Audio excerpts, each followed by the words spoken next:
Okay, so we've now started the recording. And I'm delighted to welcome Kimberley Foster and Mhairi Vari, who are really foregrounding practice research and trying out experimental ways of exploring different approaches to making, materiality, engaging with really important contextual issues in cultural organisations currently, and a diverse range of cultural organisations with different approaches between them. They've both recently completed practice-based PhDs, Kimberley at Goldsmiths and Vari at University of Greenwich. And Kimberley has also recently completed a fellowship at University of Cambridge, and that's what Kimberley's discussion will be based on. So what the format of our presentations will initially be so that Kimberley presents first and then Vari presents, and then there'll be a discussion activity. And just to briefly introduce me, for those of you who haven't met me before, I'm Dr. Miranda Matthews. I'm Head of Centre for Arts and Learning at Goldsmiths. And this year we've had the theme of known and unknown, exploring territories of what it means to be making meaning in art and design, and also what it means to know things, what it means to question knowledges. And we've had some real different polarities of viewpoints. Some who think that it's really important to have concrete knowledges to assert the value of a subject area such as art and education, and others that think we always need to be questioning what knowledge means and that we can't ever rest on our laurels for what knowledge means. So this is the final event, and we have, eminent people here who are really cutting edge. So I'm delighted to hand over firstly to Kimberley, and we're just going to locate your presentation, Kimberley, and hopefully this will also share on screen.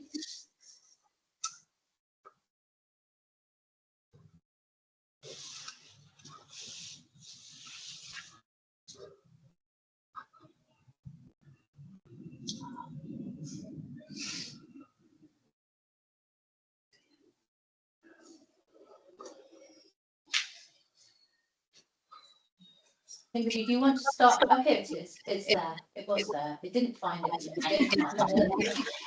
Yes, a miracle. So today, let's see if we can share this presentation here.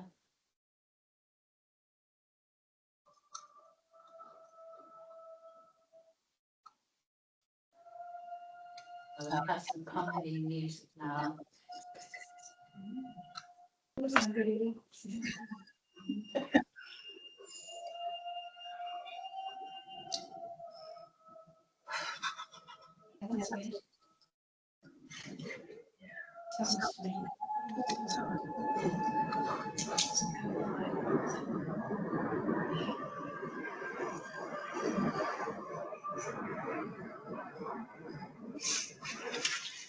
Okay, here we go. This is the window.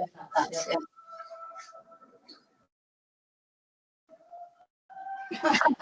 It was a laugh, not sure. It was about kind of the judgment of what I was going to say. Okay.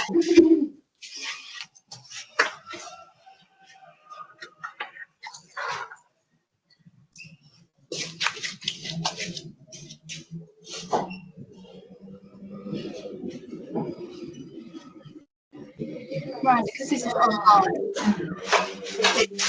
it's going to activate just doing page to page. I'm just scrolling up. Okay. Scrolling? Yeah.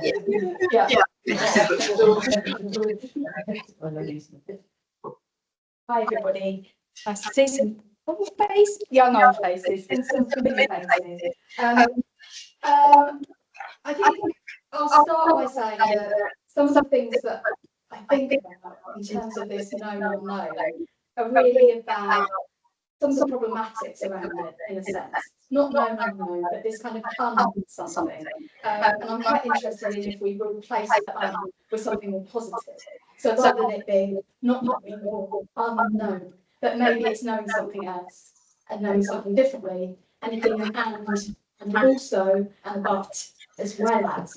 And I think for me that's really important in terms of the work that I do within different collections and with different archives and exhibitions and materials. And I suppose over the years what's happened is that I've been asked to go in, make objects which are pedagogical art objects, so they are art objects that have a function to be used within a kind of pedagogical transformative state, where we think about how we might interpret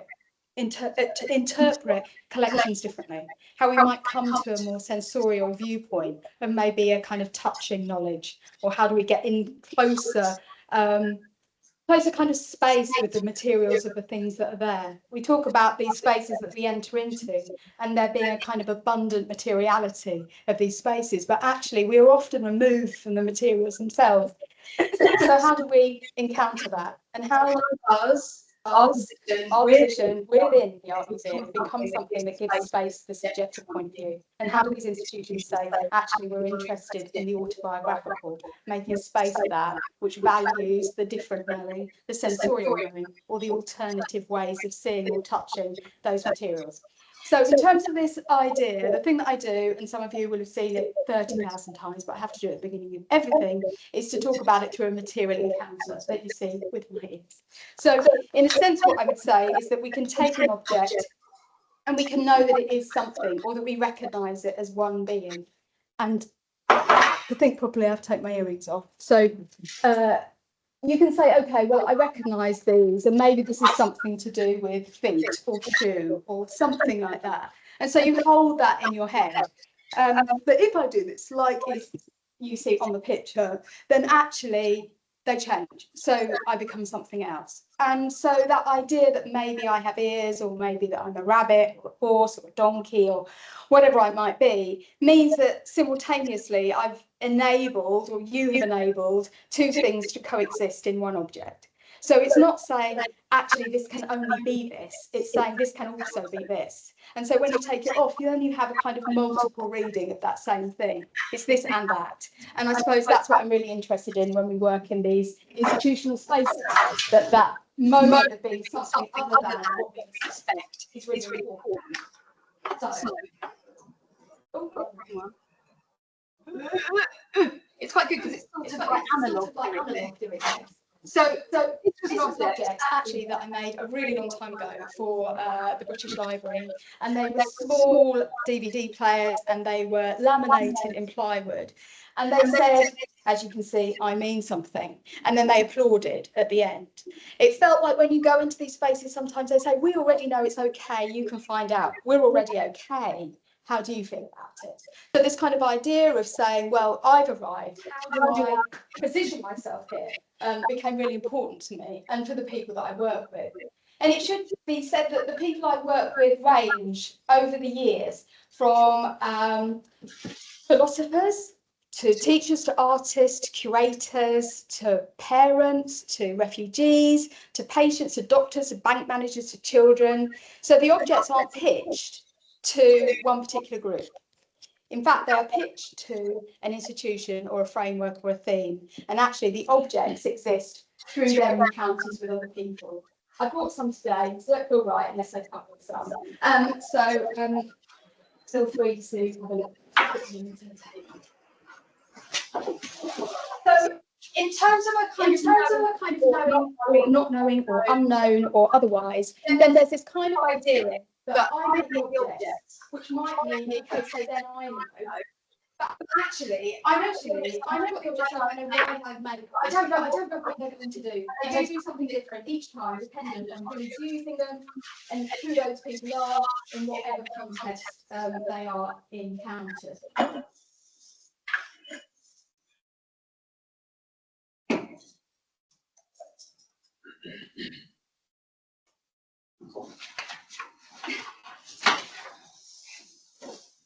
So I really like this quote from Benson and Connors, which is this idea of to encounter is to be turned. So I like the idea of knowledge actually just being this kind of transformative encounter. To encounter is to be turned, whether for a moment or for life. To encounter is always part not to know, to be a little or very lost. To encounter is to surrender something of oneself, willingly or otherwise, even to lose a sense of what oneself is, or to be faced with other forms of such sensing. to be provoked or unsettled into losing one's place. But I think about this in terms of that being a kind of positive space to be, and losing one's place might actually mean that you encounter something else. So these are some objects that I've made earlier on in my practice, but really work together to be about that idea of like, well, again, I know this and I know that, but this in-between space I can't quite name. And in that space that's kind of created by the objects, maybe I can name something, and maybe I can have agency for myself. And maybe when I'm holding these objects, actually I have more remit to be able to judge or talk or interpret the things that are in front of me.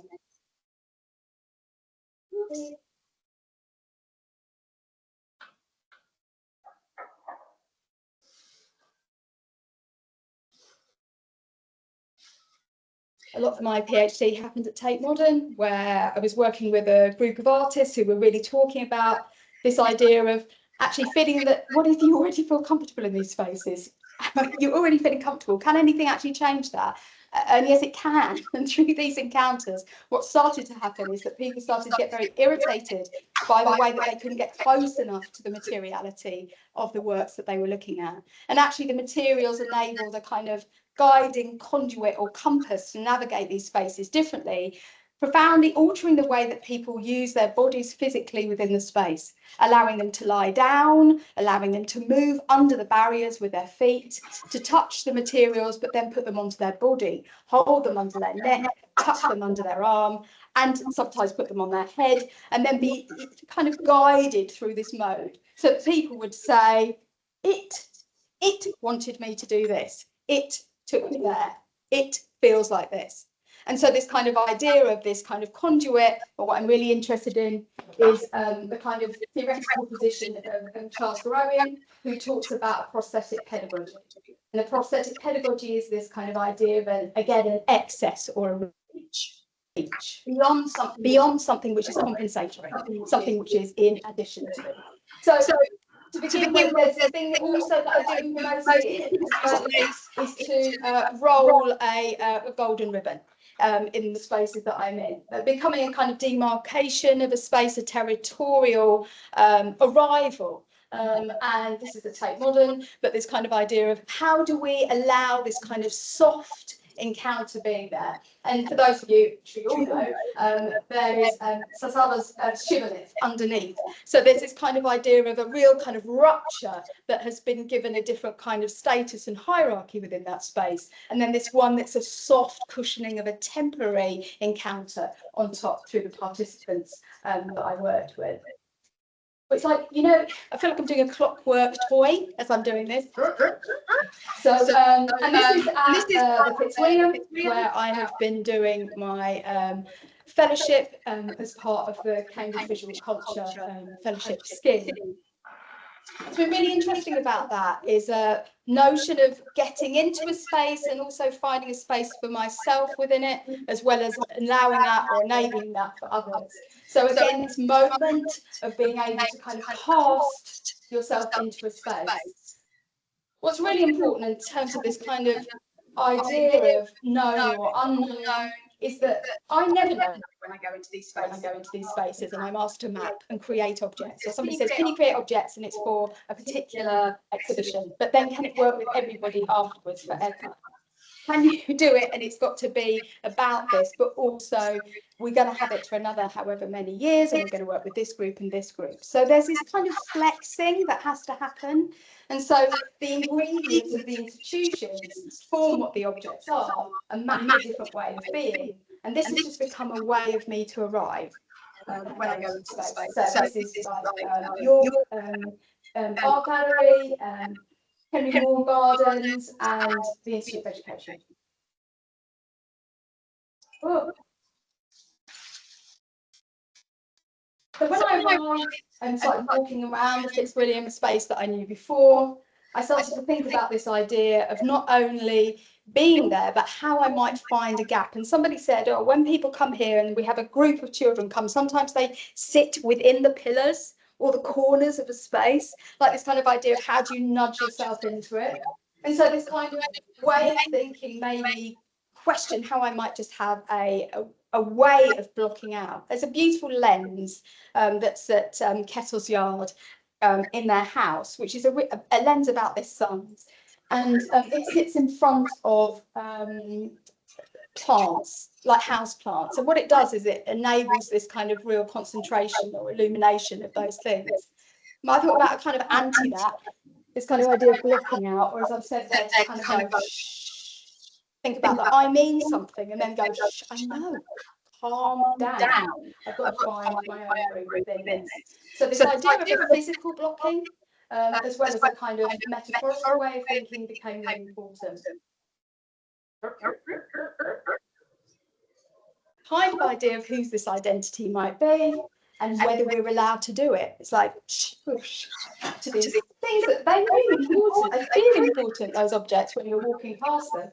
So how does that make you feel if you are somebody who's coming into that without that kind of prior knowledge of those institutions?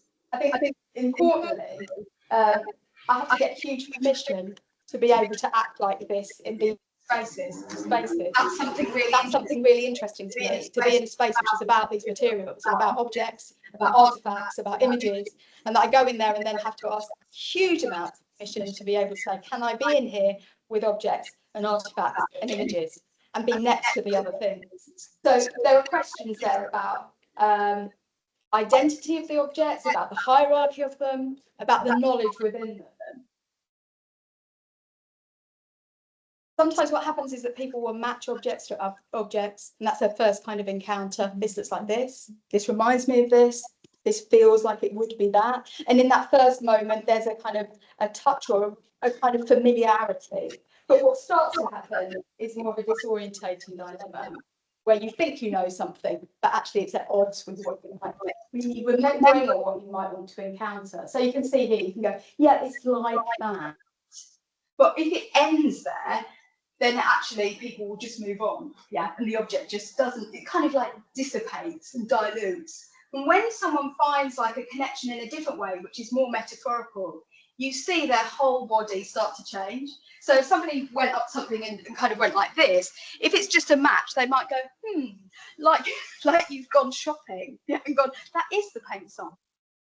But then if it's doing something that resonates differently, their hand or their arm or their body stretches in a different way, like it actually, you can see the difference in their muscles in their body, in the way that they walk or strut through the space, and often saying, well, actually, I feel like this is my space now, and it's less about the exhibits and more about me.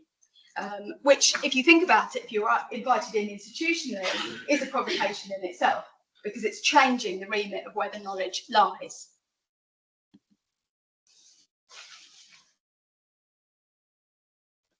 Somebody recently was using one of these objects in a space, and I was watching them walk around, and at the end of it, they took the object and they tapped it on its head and said, "Thank you, mate." And they said, "I've never been around this space like this before, thanks for the tour." Yeah. And there was this kind of closeness of this reaction to what this object was doing for that person that wouldn't necessarily happen to anybody else within that.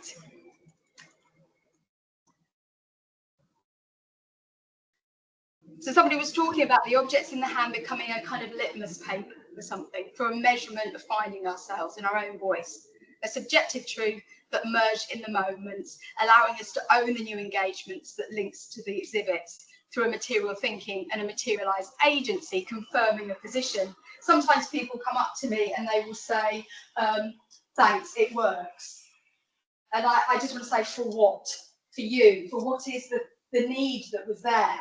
What was lacking that needed it to work for you? And it can be that it's a slowing down of thinking, or it can be a speeding up. Interestingly, working with art historians and curators, what starts to happen is that people talk about a truth that they know about, a knowledge that is built up through expertise and training and history. And then when they use the objects, they say, at this moment, this is as truthful as my knowledge that I have and my expertise. The feeling that I have at this moment feels as vibrant. So I'm interested in how that is not jeopardizing an established knowledge hierarchy, but it's also, as I said, this in excess of it. It's as well, it's not a threat.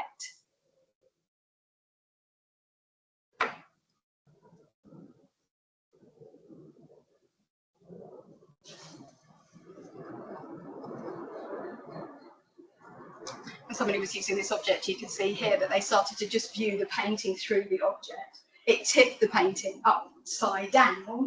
And in a way you could say, which I would say, these are nearly nothing, the environments or the experiments, but actually they become profound and slim and slight and meaningful all at the same time. So there's this kind of multiple encounter that starts to happen. For me, there's something that continues to happen through some of the relationships with the objects, and this idea of how we might think about holding on and holding on to something, getting a grasp of something, and then physically and metaphorically, literally grasping at something.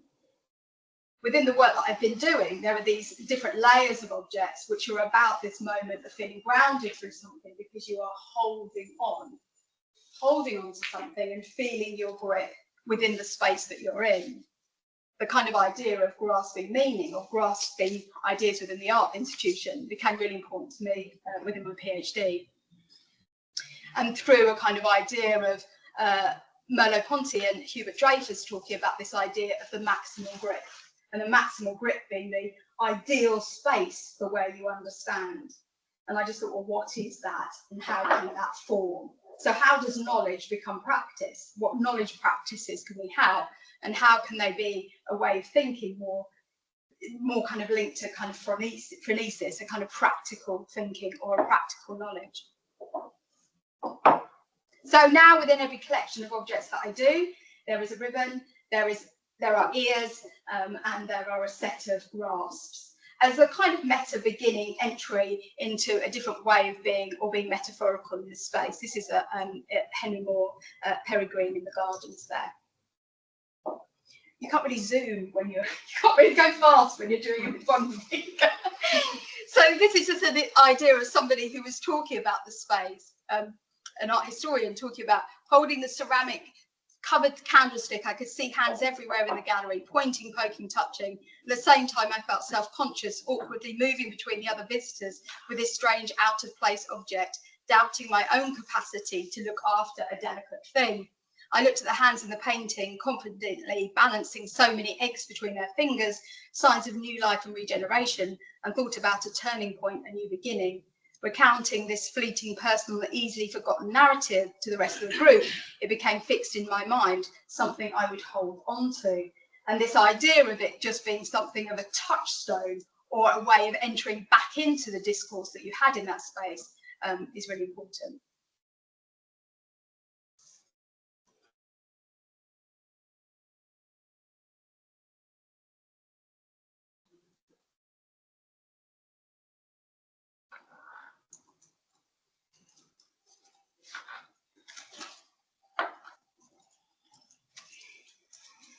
The way that we might have these kind of intimate connections with the things that we're looking at allows or needs a different space of interpretation, or a different space for dialogue. And in a way, that's difficult to get within kind of necessary or particular remits of a project. And I think that kind of slowing down, that space of opening up, is really significant. As I mentioned at the beginning, Charles Gorowian talks about this idea of my intention is not to confuse, but rather to complicate our understanding of the museum education, to argue that when the private public memory of the museum is conjoined with the private memories of the learners, an anxiety of disequilibrium occurs at their borders, a crisis of understanding that augments their respective regimes of knowledge. Sometimes people will hold these objects and will reject them. And you think in that moment, you're just holding a candlestick. Yeah, it's just a candlestick with thimbles on it. And they will place it down and say, I don't like it, I don't want it, I hate it, and push it away. Or that head, no, it's not for me. And you think, you can't underestimate the kind of power of an object and what it can do at that point. That's not because I'm saying that my making is powerful, but the object itself is touching something that has enabled them to have a different orientation around the things that they are looking at. I'm nearly there now. So somebody within my PhD said this, which I always felt was really interesting and became like a material manifestation of something. Learning feels like a bowl of spaghetti before and after adding sauce. Sticky and tangled, yet when the sauce is added, ability to comprehend, the understanding starts to clarify. It feels like the sauce, gaining comprehension, allows the spaghetti knowledge to be manageable with a fork and spoon. And I suppose my practice is really, quite literally here, what that fork and spoon might be and what that kind of tool might be to enable people to navigate differently within those spaces. Often people talk about the objects being free of constraint, like they are goading the exhibits that are in front of them.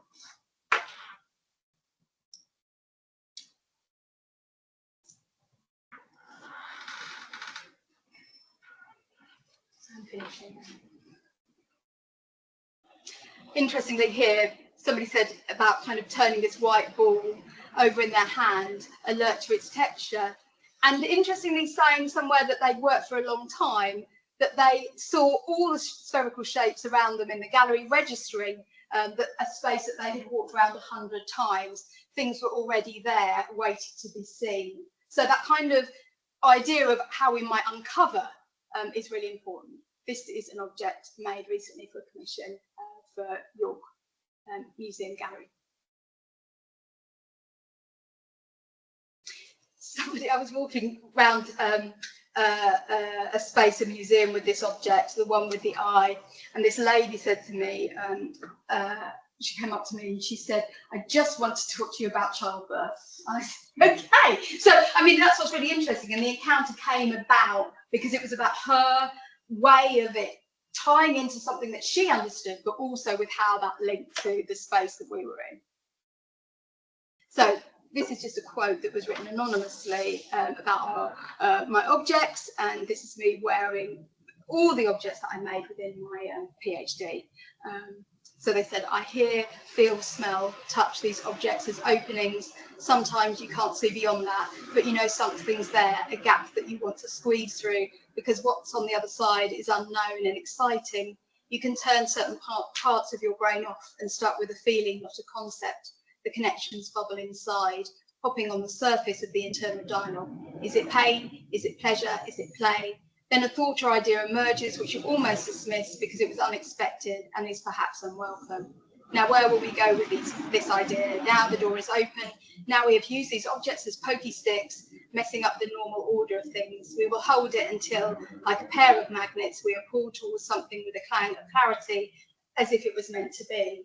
And so for me, just to finish, that idea that somebody ultimately feels a different autobiographical agency within that space, that maybe the hierarchies of knowledge start to diminish, and a personal voice, which all these institutions say they are interested in, actually starts to emerge.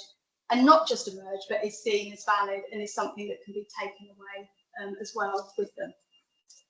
I will finish there.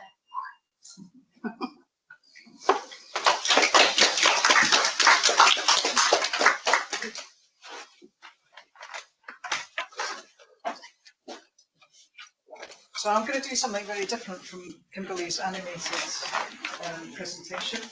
I'm going to show some films, and I'm going to read to you while the films are playing. So it's a much more abstract form of presenting information, which would be interesting to discuss after. Shall I just put that on? Oh. I don't know how to share it. How to share. All right.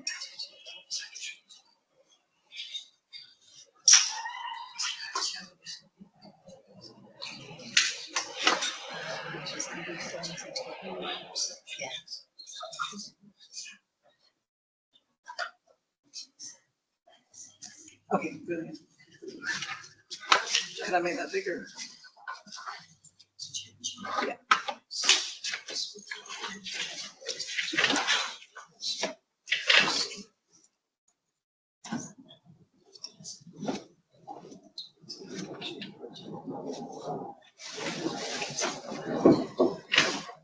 Southern Outfall. Standing on the south side of the Thames on the Erith Marshes on a curve of the river is a slightly crumbling historic sewage pumping station that serves as final conduit for the Southern Outfall sewer. Functioning since 1865, Crossness became redundant in the mid-1950s when the site fell into disrepair. Thames Water closed up and moved on to newer technologies for pumping and processing the sewage that arrived from across South London. In its abandoned state, the historic building was easily entered. Much material was looted or damaged until a keen group of volunteers took responsibility to care for what remained. This artistic journey has evolved through exploration of intellectual thought and modes of writing, fully entwined with practical work at Crossness. It is in identifying the site of global significance as a location in which to work through process, philosophy and practice that specificities of research formed. The complexity of the research unfolds through deep engagement with the heritage site, with the layers and strands of histories, including the 40 or so years of voluntary activity that revived the place. Layers of organismal form and sensible thought can be explored in relation to the functioning of this site, in the makeup of the voluntary organisation, in relation to gut processing and microbial activity, and the extension of bodily function found through expansive sewage system. The perpetual redundancy of industrial technologies contrasts with the quality of construction and engineering that sees things still just about functioning here today. This is an appropriate place to ponder the perpetual redundancy found with contemporary digital technologies, to evade for a little while the pace and speed of perpetual change in a solitude that can be found on the extensive site at Crossness. Alongside the camaraderie and internal politicking, there's plenty space to indulge in the contemplative and mystical nature of this cathedral on the marsh. It offers space for the imagination to expand into, a place to extend into, reaching towards the obscure, dark and rusting corners. These industrial relics are testament to incredible imaginative endeavour that transformed public health, but they are also tied to a period that kick-started ruthless capitalist growth and the excesses of consumption and production of waste that we now all live with. Are there ways to think more holistically through this site to reconnect with a bigger sense of our participation in ecologies at all levels? Crossness is a place to celebrate ingenuity, but also to contemplate and reconsider our position within it all. Crossness can be a philosophical space, a place in which it's possible to imagine and enact other ways of being. It's a place where many volunteers have come to seek meaning and camaraderie too. Being absorbed into the org means to understand in a functional way, gaining sensitivity to the subtleties of the overwhelming architecture through hours of activity and lingering, coming to understand the delicacy of relationships and structures within the voluntary organisation, contributing to the culture and ongoing function of the site as a working museum, all the while building trust and understanding to enable the longer-term potential for generating a sympathetic, multimodal art installation appropriate to and sensitive of the site and all activity therein. This cannot be done through cursory engagement. The difference between being a visitor, a tourist, and getting right under the skin, through the layers, becoming part of the place, in quantum position of observer, being part of the experiment. In an approach to making work that embraces uncertainty, allowing encounter to unfold, the only self-set boundary was for generation of an installation that allowed 3 years of activity to influence its making. This form of placement follows from the principles of the Artist Placement Group, or APG, that was established by Barbara Scavini and a group of other artists through the late 1960s and carried through to the mid-1980s. APG was a loosely formed organisation that has continued to shift in its own organismal iterations, existing now in an open group known as the Incidental Unit. The terms employed by APG are of specific meaning. New terms were developed to combat the preconceived ideas of how artists may function in the broader world. Context is half the work is one such underpinning phrase, which recognised the position of artists operating within organisations, industry and social settings, where the environment, the political, social and historical context provided interaction and content for work produced. Another key term is that of the open brief, where artists were given an unrestricted and open-ended space in which to operate, with freedom to work beyond the bounds of preset agendas, as are so often attached to artistic placement. approach to working through Crossness makes use of the open brief, where the incidental artist is not tied to a specific agenda prior to embarking on activity, and there is no pre-planned outcome. Plonking myself in Crossness was done with openness, always gently declaring my position as artist, with the aim of making installation of some sort, but steering away from preformed notions of what that may constitute. And thankfully, nobody asked.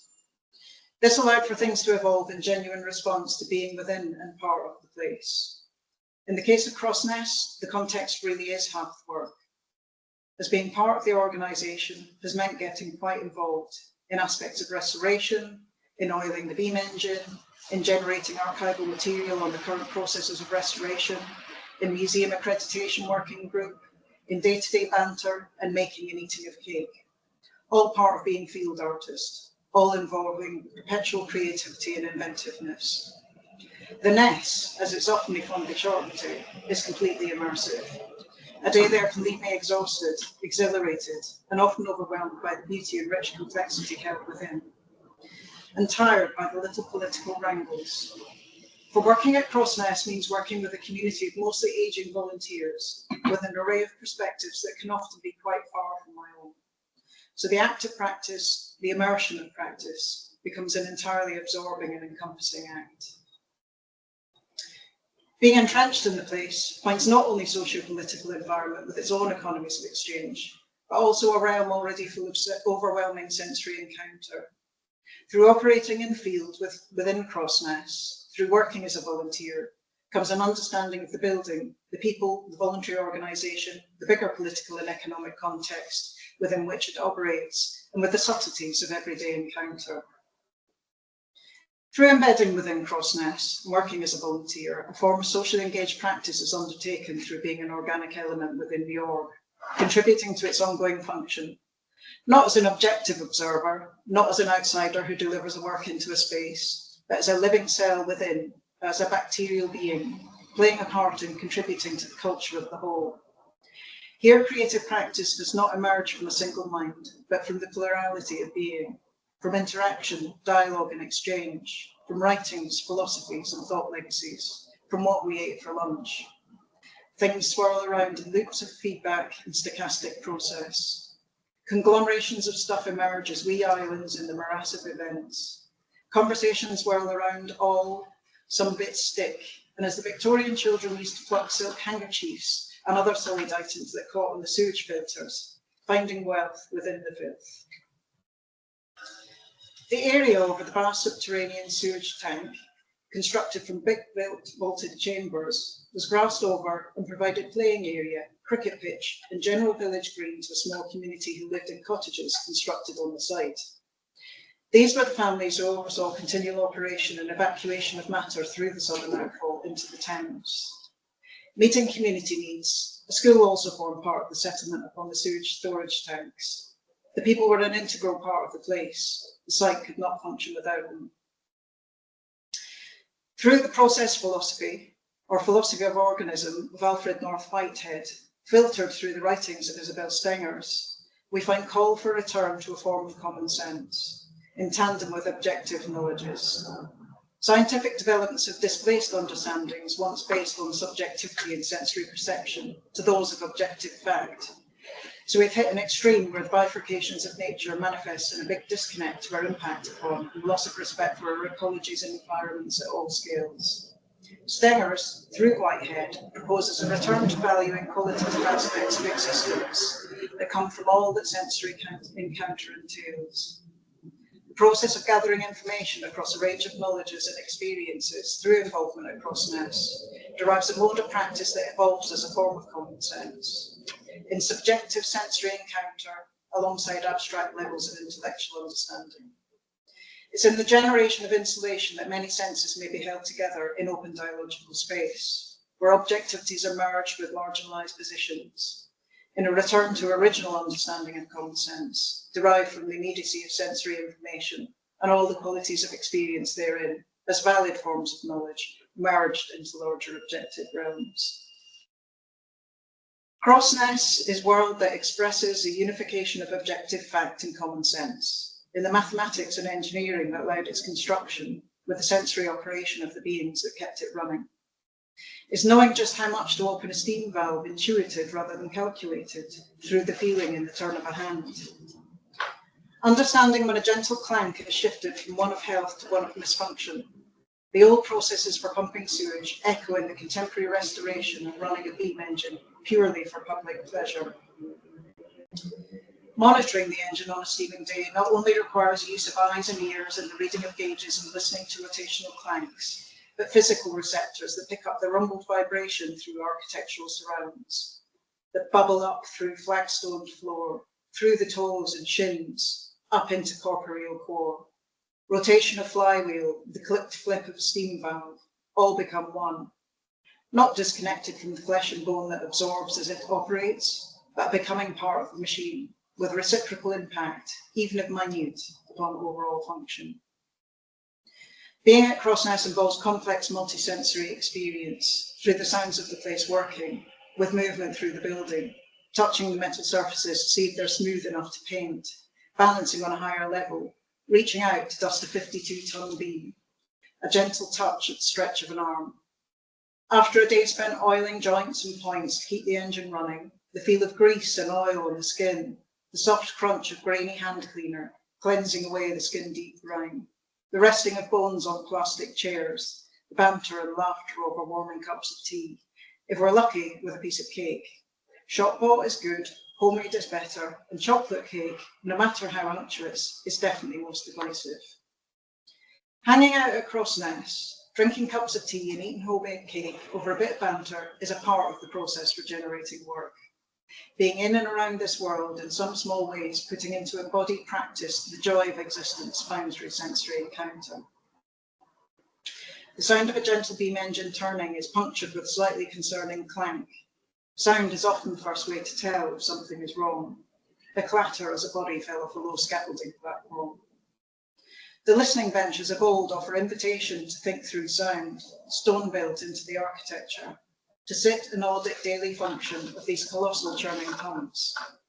The ornate richness of the architecture seduces with satisfying caresses of the eye, the dizzying quality of being up on the beam floor, walking on gauzy iron wavelets, no sense of solidity, standing on a disconcerting mesh that allows light to flood through to flagged floor far below.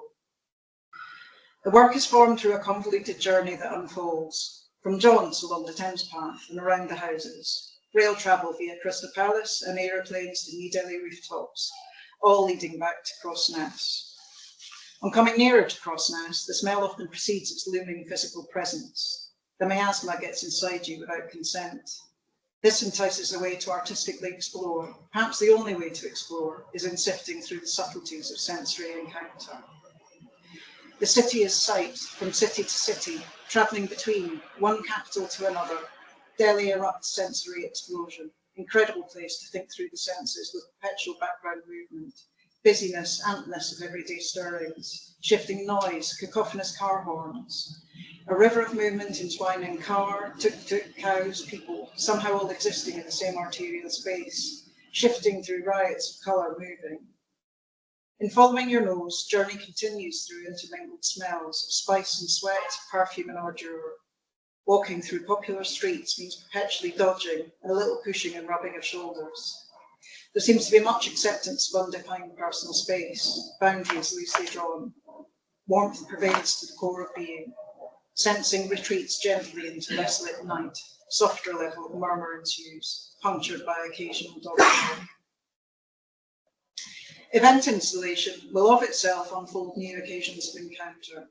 A convergence of people as audience, much as the mingling of matter occurs through the sewage conduits under, encompassing multiple realms of Tai Chi Chuan, Abbey Wood and Thamesmead communities, people from Greater London and beyond, old engineers and new volunteers, wannabe engineers, sub-Britters, students, academics, other artists, in a colliding of organisms and ecologies through new encounter, centred around the old sewage pumping station as a place of convergence and flow. Crossness is a place of multiple stories, where every tour guide tells a different history, from engineering, architectural, to social and cultural, and the facts can be inconsistent too, told for different emphasis or in mismemory. There is no singular truth, no one perspective. The history evolves through these multitudinous tales and knowledge bases and encompasses them all. It's important to understand this approach as one in which everything is enfolded in finitude. Process philosophy does just that through perpetual shift in encounter, as we find in the seeming fixity of knowledge that works on some levels, that's completely ineffectual when it comes to others. There can be no universality other than the condition of perpetual flux. It's through a mashing together of many strands of thought and disciplines in zones of encounter that we can begin to speculate, imagine, and enact other ways. This is the intention of these works, and of the artworks too, where thought evolves through and with practice, manifesting briefly in a southern outfall. Although they may have discrete existences, none of the words and none of the works evolved alone. We can consider each aspect through its environment of existences. Thus, event installation becomes temporary embodiment of process philosophy in action, where process philosophy is practical philosophy, existing through encounter, exchange, and subtle shifts of position. We are at the sewage works, we are part of the sewage works. Southern Outfall is the main sewage conduit system for South London. All the pipage connects at Crossness. This system functions as an extended gut, where transit of material is afforded an excremental exit point into the Thames, with or without sewage treatment processing. Constructed at time of environmental crisis, these once cutting-edge technologies form an appropriate location from which to consider our relationship to and being in and of the world, to current environmental conditions and sense of separation from them. In our relationship to technologies and immersion within. The magnificent crumbling architecture here reminds of continual processes of repair and mend, struggles against gradual entropic decline. These continue to shift and change, processes of decay entwined with the care of repair. The triple expansion house was later extension to the original building, as changing needs required more heating power, and so the mechanisms developed. Walls were moved and rebuilt to accommodate more and more powerful boilers, although a single flywheel that regulated pumps of old still has rotational capacity today, with the beam engine that rises and falls moderated by that rotation. This movement no longer undertakes mechanical load. There is no lifting effort to be done. It's become a thinking engine, a feeling engine, which rumbles through the floor.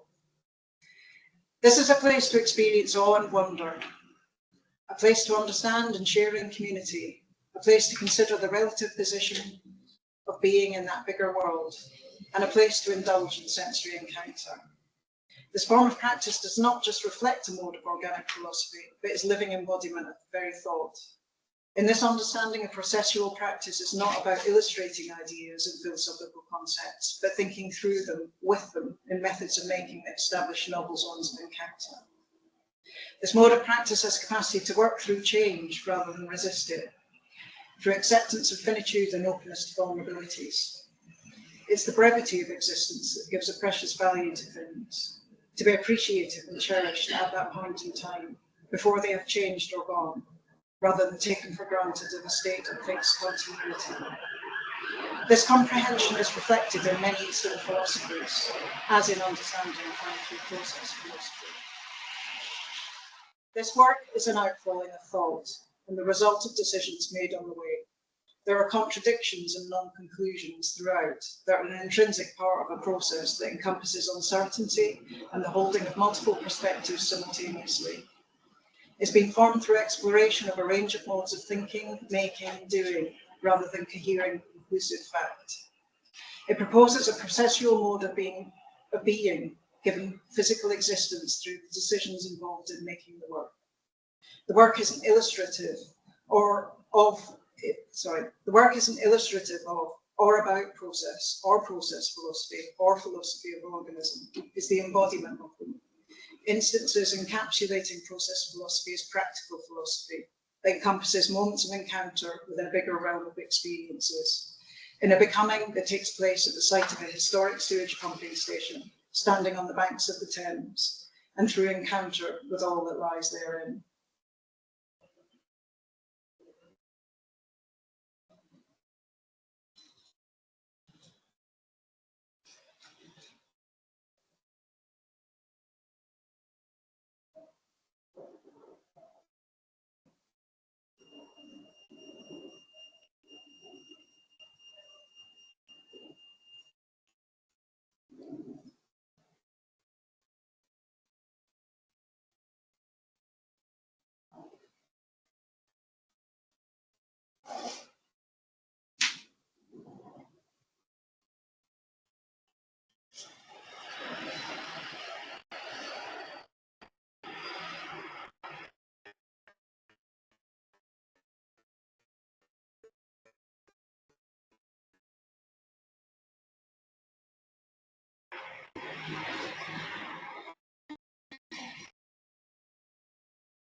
Right, so thank you to both of our speakers for that, those powerful presentations. And we now have a space for some dialogue that's arising for both of you in the presentations. Would you like to ask questions of each other, or do you want me to kind of start with some starting points that might connect for both of you that came up in the presentations? Yeah. I was thinking about what you said at the start about oscillating between fixed knowledges and moving knowledges, and that need for uncertainty and that realising, because obviously it's very clear where I sit in that situation. So the need for, so it feels like that both of you have the need for unfixed knowledges, and that the processes of your practice research are about, in some ways, questioning hierarchies, questioning organisations and the situations of knowledges within organisations. Yeah, I mean, I think the thing of meanings being fixed at a point and having meaning at that point in time, but not actually, we've held so long as big institutions and knowledge and scientific understanding, and we're at a point where they have their place, but there are other meanings that need to come into play. So it's not about those not being valid, but it's about like opening up that space. Yeah, and I think what that, you were exploring completely, is allowing multiple kind of positions to exist. And I thought what you were saying about, you know, that it's not illustrative of it, and it isn't saying, oh, this is a process based, you know, this is it. Yeah. And it more, almost that idea of just being in something speculative. And like you're saying, actually, there are multiple levels or entry points to this, and that's okay. And like I was saying about it not being a threat, you know, and you saying, well, actually, these are coexisting. Yeah. You know, it's like these knowledges inhabiting the same space, like popping up, bubbles in sewage. You know, they're like coming to the surface at different points depending on their resonance. You know, felt that. There's a phrase that you used, Kimberley, being in excess of the knowledge hierarchy, and almost like because you've been in these really prestigious places, these institutions that have high expectations for participation, that how you would kind of configure this sense of being in excess, what that means, and maybe there's a relation to what you do as well, Vari, in that concept of almost kind of, with your sense of being the incidental artists, it's almost like you are presenting yourself as like beyond the numerary, you know, beyond the scope of the volunteers, or does that make sense? Yeah, not beyond it or within it. Within it, yeah. Okay, yeah. Yeah, and I think the extension is about, you know, I always see it as like a kind of reachability, a movement towards something, or a kind of like a reciprocal encroachment, you know, that everything's coming towards each other, and that everything has to remain open in that, you know, because, you know, I feel, I'm sure you're the same, you go into spaces that are already set. They have their working mechanisms, whether it's machine or engineering or the way that it's curated or the framework of it. And then if you go in, you already or automatically puncture it in a way that is always surprising because it's out of their ordinary. It doesn't mean it's extraordinary, it's just other. And so to be able to like situate yourself, that idea of having to become part of it simultaneously, or to, everything's got to relinquish a little bit, you know, and I think that's what's really interesting. The kind of ego of the knowledge has to, I feel, has to kind of dissipate slightly. Do you feel that? Yeah. Yeah, I don't know. I mean, it's a complex thing. I mean, I didn't know what I was entering into when I went to work at Crossness, and I went to work at Crossness because I've got a fascination with industrial heritage and that kind of scientific side of things. So what came out of working there was really big unfolding of my comprehension of the place, I suppose, in a way. But I just became very aware through it. I'm very into the thing of the microbiome as well. kind of multiple functioning, and that only 43% of our human body is human, you know, the rest of it's bacterial and yeast and all sorts of other things. So that ecology goes out of till, you know, and what I ate for lunch and the cake that I ate affects my thinking, the way that I operate. So then taking that into a voluntary organisation, suddenly I was just really aware of being inside this big working collaborative group of people who have really different ideas, really challenging, really difficult at certain points. Vari, can I just say, you're not on the screen that you can see at the moment. Maybe if you come in a bit, then you'll be on the recording as well. It's sort of edged out with me at the moment. You come in and sit around here. And you and Kimberley will be in. Right, so it's gone to you. They zoom in and out. They zoom in and out. Well, yeah, so I mean, there are those intricacies and complexities and sensitivities that you both have really worked with over long periods of time in those placements. There was something that you said, Vari, about generating banter, which relates to how Kimberley often works with playfulness as well. And I wondered how that helped you kind of integrate with the organisation, or how it fits in with the practice research. Well, it's the thing that hears everyone there, and I found it really interesting. You know, that having a cup of tea is actually one of the most important things you can do. You know, and I think about going to a gallery kitchen, you know, and you sit and you have a cup of tea. It's such an important act that happens around the artistic practices as well. And it's breaking through those things. It was a really nice moment when I saw your image that went up as your artist image with the one that I put up. Because it's like, oh, right, there is this really interesting, playful approach to thinking through what you do. And having fun in what you're doing is really important, isn't it, as well? And I think that's also underestimated in terms of when you're in an establishment which is about particular hierarchies of knowledge, and then you talk about a joy and a playfulness. And that's not a kind of belittled space to be. Actually, that's a way of really engaging with something and it becoming human and resonant. And I think that with a kind of kindness, you know, I think that's really important, that you carry those people with you in what, or I feel like, I don't know if you know, you might have had that with the people there, volunteers and everyone, but I always feel like I have to carry, or I end up carrying the people, the organisation and all the stuff. You know, it's like it's with me that time. And I was talking to a group the other day, using some objects, and I said something like, you know, I was thinking about you even before I met you.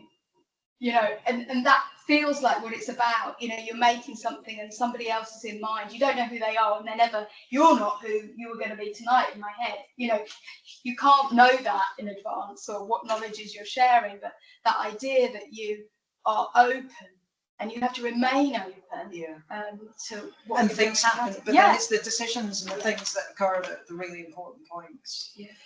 Yeah, and it's that layer, the layering of accessibility, which has always been really important to me in making art, whether you want to take it on a deep philosophical level, or whether you don't, you know, it's just actually something aesthetic or sensory that you can encounter in relationship to an object or a live experience. That's all right, but things that exist and function across the layers. And your work plays with that quite. Yeah, and I think that it's the same. It's like you can do it at different ways. You know, you can do a presentation and do it 15 different ways depending who you're talking to. Yeah. You know, and does it want to feel like, you know, engagement? Does it want to feel like it's about community? Does it want to feel like it's your PhD? Does it want to feel, you know, all of those things? And I think if you're used to being in different organisations, you have to flux all the time about how you are, who you are. I'm always who you are, but that kind of different delivery and that performativity of it, which I think is really important. I think what's interesting about where do you make your objects on that? Where do you make them? In my studio. Yeah, okay, so that's a really interesting point, I think, there as well, because we're talking about working in certain contexts, but a lot of the work actually then happens in that removal in studio or that quiet space as well as the point of filtering is still really important. Yeah, because if you go into a space and you're asked to respond to it, and recently I went into a space, and I'm not joking, I was there looking at objects and artifacts for about 4.5 hours. And it got to that point, and I'm used to looking at things where you think, I can't actually can't actually look anymore. Yeah. I don't know what I'm digesting through this. So you have to have that. You have to move away from it to remember what it's about, or to how it made you kind of feel, or the potential of it. But sometimes you can't do it when you're right next to it, because that's too kind of instantaneous. It's where the iPhone becomes a really useful tool for me, just filming stuff or photographing stuff all the time. It always has done. It's been like a sketchbook in a way. But then it's building that material and taking it away and then filtering it and processing. It's all still with you, and all the people and all the things are still with you, aren't they? Yeah. Yeah, and I think that's but that remove, it's also important to kind of process through too. And there's that responsibility. You know, I'm really interested in, if you think about kind of care and thoughtfulness and responsibility in those spaces, that you are, you know, you're in a privileged position, you know, to be working with people and to be working with things, and sometimes left on your own, or sometimes talking about it or whatever, or introducing new things. And so I think it's just interesting to think about what that responsibility is and what you think the encounter is going to be for other people. As I said, you don't know. And usually when you go in, you can have an idea of something and it never is. It's always something else. And I think that's the speculative. It's opening to that else, isn't it? Yeah, and that kind of speculative methodology, I think, is kind of critical. Because if not, you become formulaic. Yeah. It's the same. And people could say, oh, well, you go into places and you film, or you go into places and you make objects, and you've done that before. But it's not the same. Mm. You know, the process is different, the people are different, the things are different. It's always a new encounter. So you have to let go every time, I think. Can I ask another question around that sort of holding and letting go, etc.? This is the known and unknown theme. Mhairi, you talked about steering away from pre-formed notions of what it means to be an artist through the incidental actions that you do, and somehow that relates to how you work as well, Kimberley, in terms of the way you invite participation. What would you say are your findings around that, around letting go the pre-formed notions and letting things evolve in terms of what it means to be an artist, or what it means to make these interventions? There's still always that level of I'm always making the same piece of work for all that.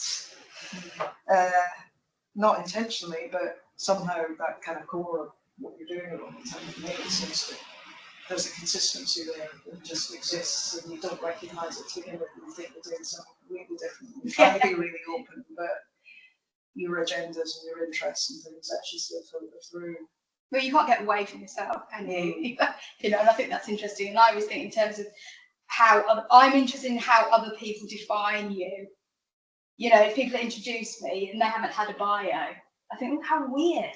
You know, or she's or she's an artist, or she's an object maker, or she's, you know, a practice researcher, or she's an academic, or and you think, and all of that. And so I think you know, I'm nervous of the artist thing, because I'm nervous of the hierarchies around that I feel kind of trying to play with all the time. So, you know, even having objects which are called pedagogical art objects, and having objects that you use and that have a function, I think are interesting to kind of question that. Somebody was saying the other day about, you know, should the objects be accessioned? And then there was this whole kind of debate, well, if they're accessioned, then they can't be used. So, you know, actually they have to sit outside of something all the time. But I think from probably what you're saying as well, the sitting outside is a position of like, I'd still call it sitting within. You're still within. Yeah, no, I do have this thing. I mean, it is this thing you put yourself in, I suppose, in a context as an outsider, but you're not. For me, it's always about how you become part of it. Yeah. Because as soon as you enter a room, you're part of it. So everyone here tonight is part of that. And like say, preconceived ideas of who might turn up, or what sort of room you might be in, and it's not that. So then you open to the people and the things that are in front of you. I mean, it's interesting working in Crossness, because I'd no intention of converting anybody there to contemporary art or trying to get them to, you know, be part of it, but they were all invested in it completely. These are engineers, people who, you know, and our existence isn't really something that has much meaning to them, most of them particularly. And I had really interesting conversations with an engineer who was going to amateur drawing classes and doing reasonably all right drawings of dogs. And then he showed me these technical drawings that he'd done because he'd designed the television studios for Sky. And these immense, amazing technical drawings. It's like, for me, that's like art, the kind of relationship to that. So then we had loads of conversations going on across the years about where the art might sit or what that might be. And so for me, yeah, everyone there became really invested in the work, even though they didn't think it was necessarily worth anything or and then it's when I always say all the time that you kind of be like, when does the practice happen? When is your practice happening? You know, and it's at multiple points. You know, it's in the moments of those connections. It's in the moments in the studio. It's in the moment that the thing is encountered or whatever. But I was also thinking today that it was about the fact that I got a taxi from my house to the station, and you know, sometimes you don't say anything, do you? And then this guy said, "Where are you off to?" And I was like, "Oh." You know, I was like, "What are you doing?" "Oh, I'm just doing a talk. I'm meeting somebody." And he's like, what are you doing? What's in your case? I said, "I've just got some objects." "Oh, what's it about?" "Oh, is it for this?" And you just think, well, I've just had this 20-minute conversation around, you know, notions of how he activates things in the gallery, how he likes to draw, but he finds himself unable to be in a kind of formal course. So I was like saying about all these open access things that you could do, and he was saying about, I don't know if I have a place in the museum, in a gallery. So I was talking about that, and I got out of the car and I just said, well, I think I might just ring the organiser of the event now and say, I've done my talk. I did it in the cab, but I had to pay for it. But this idea that for me, that's practice, you know, that feels like, or doesn't feel like, it is practice, and that kind of engagement, I feel like there's no kind of hierarchies of where that might happen, and I would be worried if I became like that. Does that make sense? Yeah.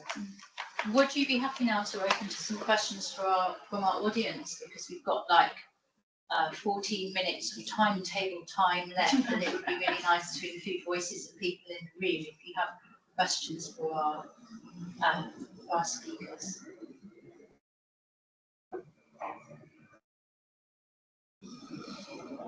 We can let one surface if you like. And the same goes for people online. If you have any questions, if you want to put them in the chat.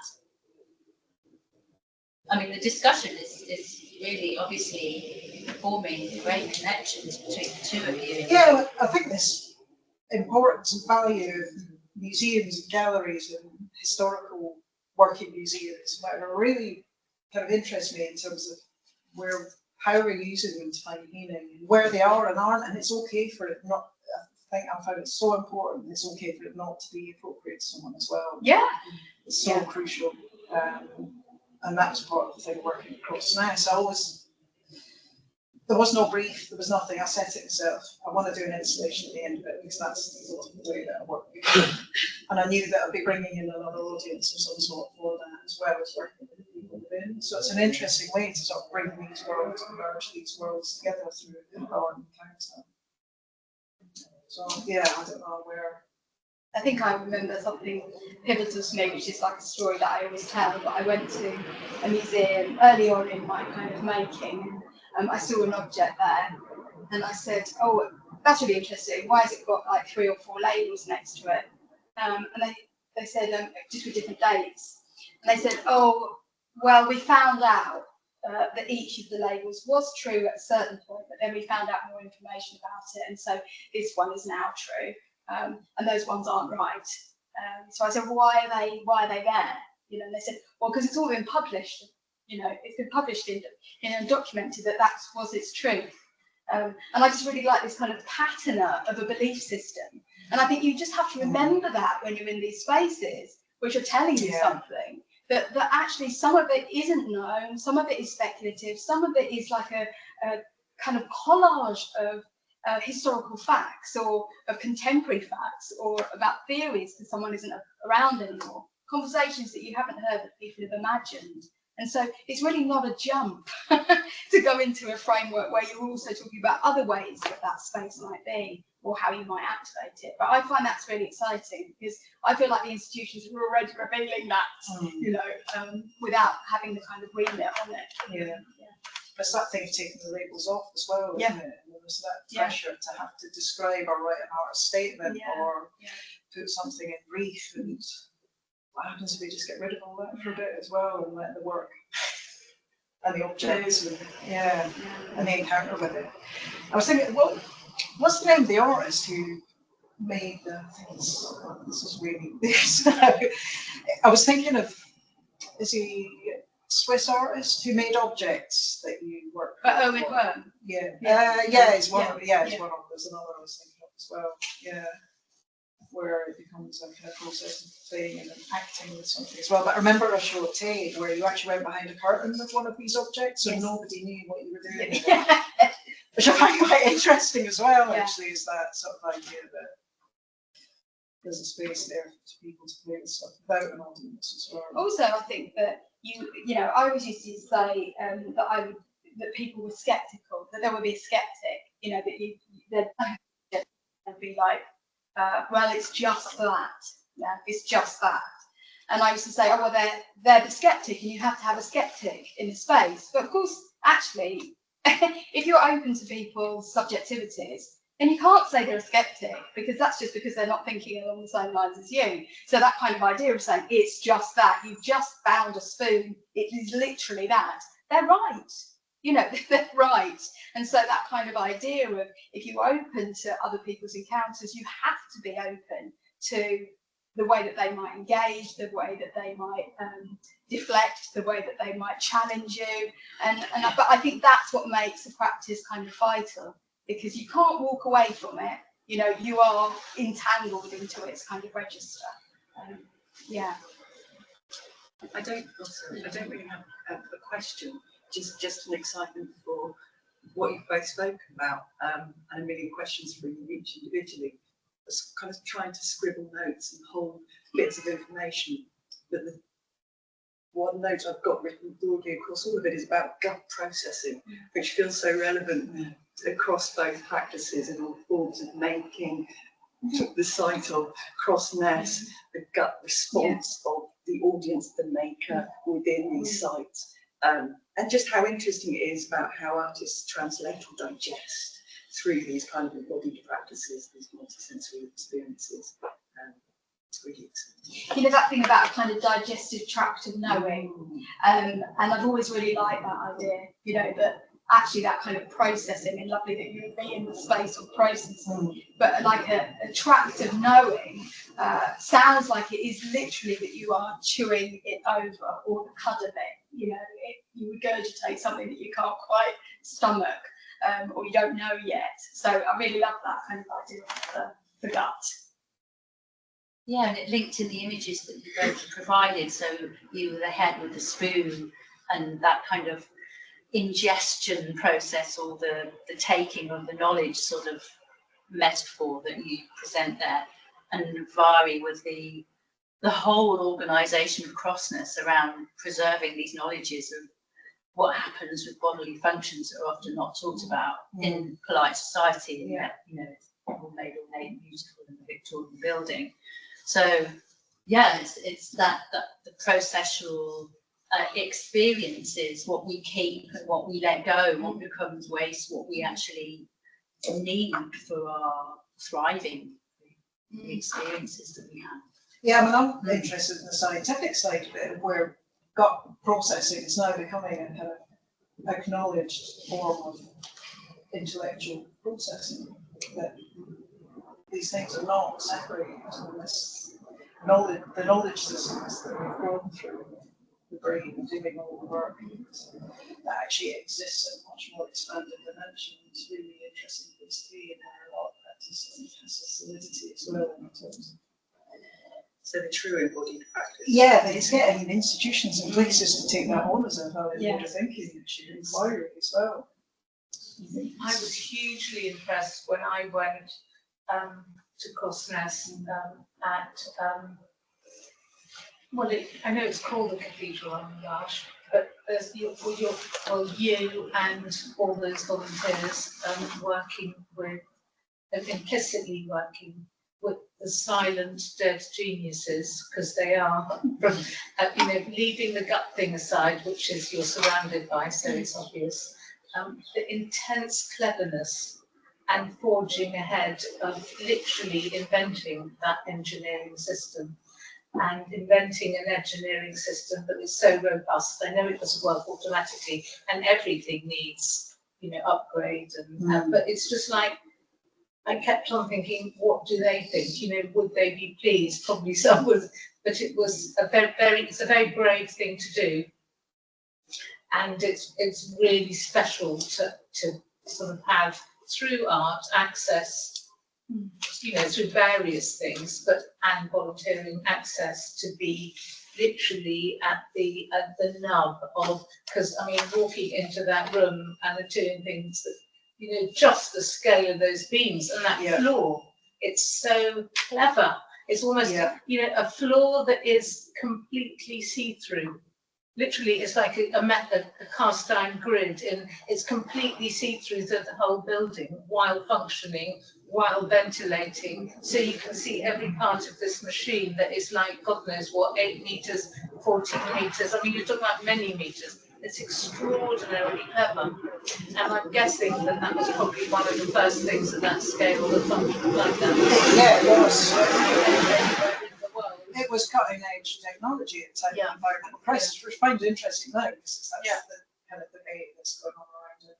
And also my naughty side, I have to say this, I'm obsessed about the great misunderstood, and you contributed to that with all the chocolate cake references, the great misunderstood Marie Antoinette, Let There Be Cake, which was not about frivolous, like, it really was, you know, as some historians believe, about, her own panic, complete panic.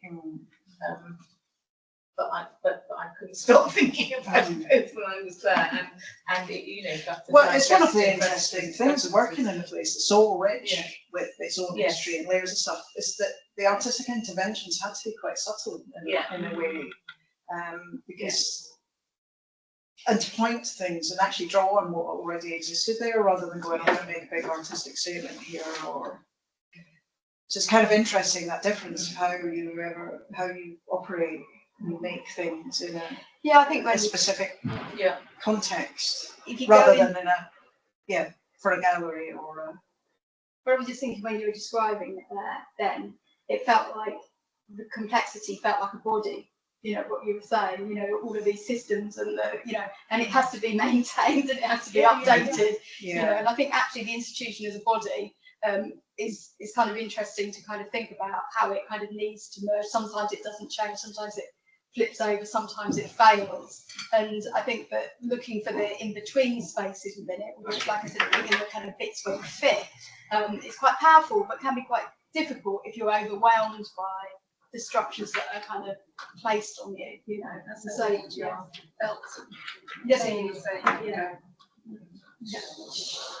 I really like the first thing I thought when you were talking about that was how useful they would have been in a lot of meetings I've been in lately. Especially on Zoom. I think I have a little one of those as an emoji that you can stick up.